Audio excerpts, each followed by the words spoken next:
Star Wars: The Last Jedi. It's finally here, the movie that Star Wars fans have been waiting all year for. Mm-hmm. Now, Nate, you and I both really enjoyed the last chapter, The Force Awakens, yes. Directed by J.J. Abrams. That was a 10 on you gave that a 10. Yeah. I think I was just really living off the excitement. Yeah. I don't think I would give it a 10 if I had to score it again today. No, but it was a really good movie and definitely got me excited for this one. Yes. But with this time around, we have a new writer-director, Rian Johnson. He did Looper, Brick, Brothers Bloom. Mm-hmm. Very good director. So what do you think? Just go ahead and give me like strengths and weaknesses of his take on Star Wars. Yeah, of course we're not going to go into any spoilers or anything like that. We'll do a separate spoiler review maybe a few days from now after some people have seen it. But from a director's standpoint, I noticed that this movie was considerably darker in tone. And I think that what I really think is that this is not a copy of Empire Strikes Back. No. To me at all. I think a lot of people compare The Force Awakens to A New Hope, and I think this movie does stand by itself as its own plot device for sure. Yeah, there are a few beats taken from Empire, but I think that Rian Johnson handled this really well, and I think that the movie was properly paced. For it being 2.5 hours, the longest Star Wars movie to date. Yeah. There were a few times where I'm just like, it was kind of more towards the end where it's like, how is this going to wrap up? Not necessarily, I want this to wrap up. Come on, it's slowing down. But like, how is it going to wrap up? What more could there be? Yeah, I think that personally one of my weaknesses was the pacing in this movie. I found it, I found the first half to be slightly slower than the second. Once it picks up though, when it picks up with the action, it does not stop. You are on the edge of your seat and it's absolutely fantastic. It just, for me, took a second to get there, and I felt like it just was a little bit slow at the beginning. Yeah, they kind of opened up with a big action set piece, and then it really slows down. Yeah, and it took a while before we really got to see any more. Yeah. But what do you think about the returning characters? I mean, Daisy Ridley is back as Rey, John Boyega is back as Finn, Oscar Isaac as Poe Dameron. I mean, J.J. Abrams did such a great job of developing these characters from the first movie. It was so nice to see them back on the screen, back in these characters. I really like Finn, Poe, and Rey. I think are incredibly strong characters in the Star Wars universe. And once again, they all do a great job with this. I wish that some of the characters could have been together on screen a little bit more. Yeah. But in their roles, they play them perfectly. Yeah. I feel like there's a reunion of characters multiple times in this movie, and I don't feel like I really felt the weight of them. Like, it kind of felt like you needed something to remember why you missed them being together. Yeah. Like maybe a scene or two where they're together, then they split up, and then when they come back together, it's a little bit more, emotional. It depends on the first ones. Yeah. Togetherness to sort of give you that feeling of being like, hey, they're back again. Yeah. So, but also with returning actors, we have, of course, the big one. Mark Hamill is returning as Luke Skywalker. Yeah. And this is 30 years later. There's a lot of catching up to do between what happened at the end of Return of Jedi to what's happened now. And once again, we're not going to dive deep and get into any spoilers. No. But just what do you think about what they did with the Luke character? Not exactly how they did, just what do you feel about what they did with this character? I felt that they definitely got the point across of what Luke was feeling and why he was feeling that way. It was believable. I didn't think he was irrational whatsoever in his behavior. But going back with the pacing, being with Luke on this island, I just felt like more could have happened. I felt like it was just kind of not really moving forward all that much, and not really giving me as much information or details as I wanted.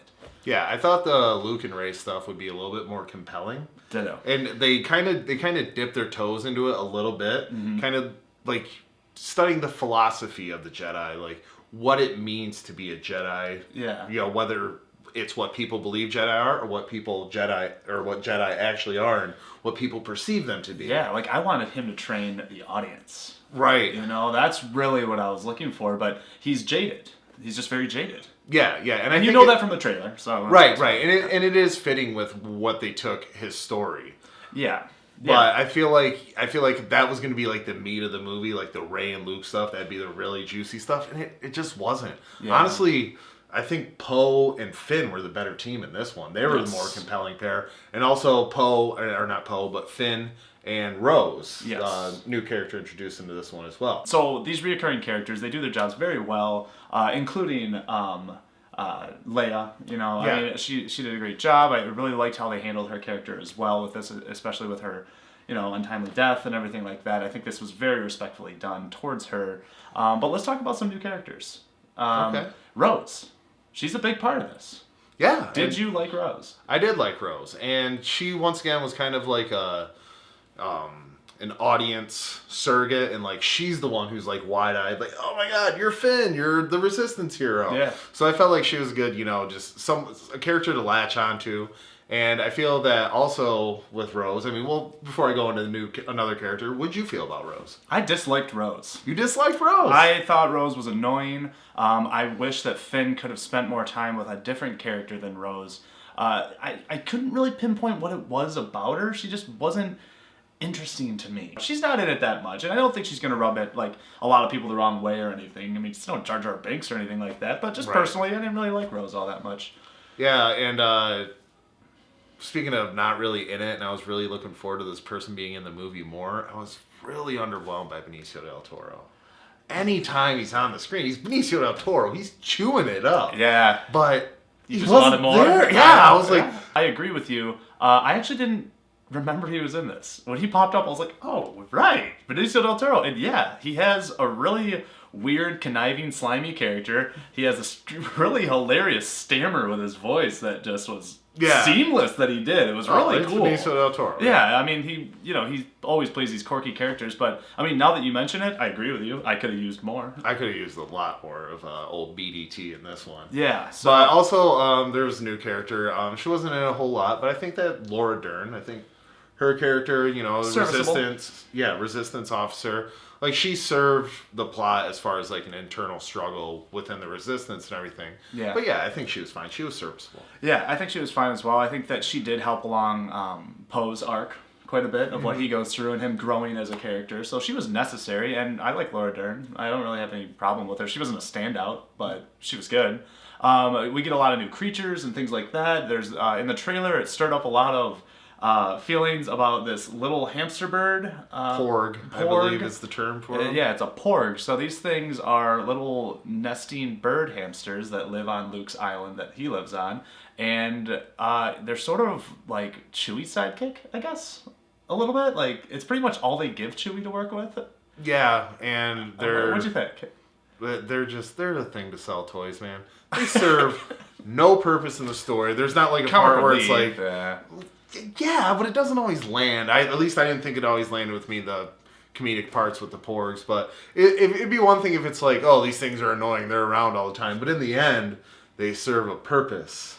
That would be like, all right, those things should have been in the movie. But it's like, no, it's just a thing to sell toys. That kind of just annoyed me. I'm split on that one, actually. I kind of liked him. I thought he was pretty adorable. And there was a scene with Chewie by a fire. And that part was really good. Yeah, it's really cute, really funny. I think kids are going to really enjoy it. It's sort of just like, for me, it gave me like just enough Ewok cuteness to not bother me, but still please family and kids. Yeah, I guess it wasn't really aimed at me. Yeah, I suppose. But there was also like necessary creatures that sort of added a little bit more lore to the Jedi Temple. They're always there to repair it and build it. I like those types of characters. Those things were cool, and also on the planet where they have the big final battle, there's these creatures that live there too, and I thought the design and execution was also really cool. Yeah, for sure. So I mentioned briefly the action and everything. Did you think that direction-wise and just execution-wise that the action was what you wanted out of this? I mean, Star Wars always is known for its action. I was really impressed with what Force Awakens did. So what did you think about this one? In comparison to Force Awakens, I'd say the action's just a little bit on the weak side. There's a lightsaber battle, and it wasn't what I thought it would be. Now, there is a part, once again, not to get into spoilers, where there are two lightsaber wielders fighting off an army. That part was sweet. Super sweet. And the dogfights, of course, they're always, they've been consistently good throughout all the movies. So I thought those were good, but I just wish there was kind of some more ground battles with blasters. I just feel like there wasn't enough of that to really give me the action feel.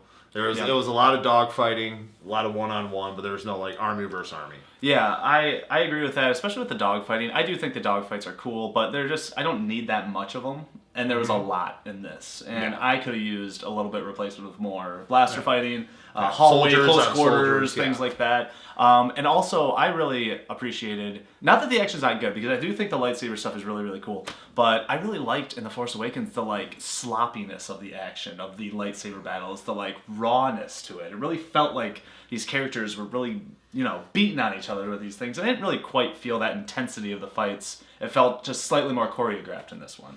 Yeah, and also you kind of had a feeling with the last lightsaber fight that there was something off. Yeah. The stakes weren't as high as they were projected to be. Yeah, I could see that for sure. Yeah, and I agree with you on that one where I wanted more. Buffs. So that's our spoiler-free thoughts on the movie here. So let's put a number to it, Dennis. We've been waiting a long time. What will you give The Last Jedi?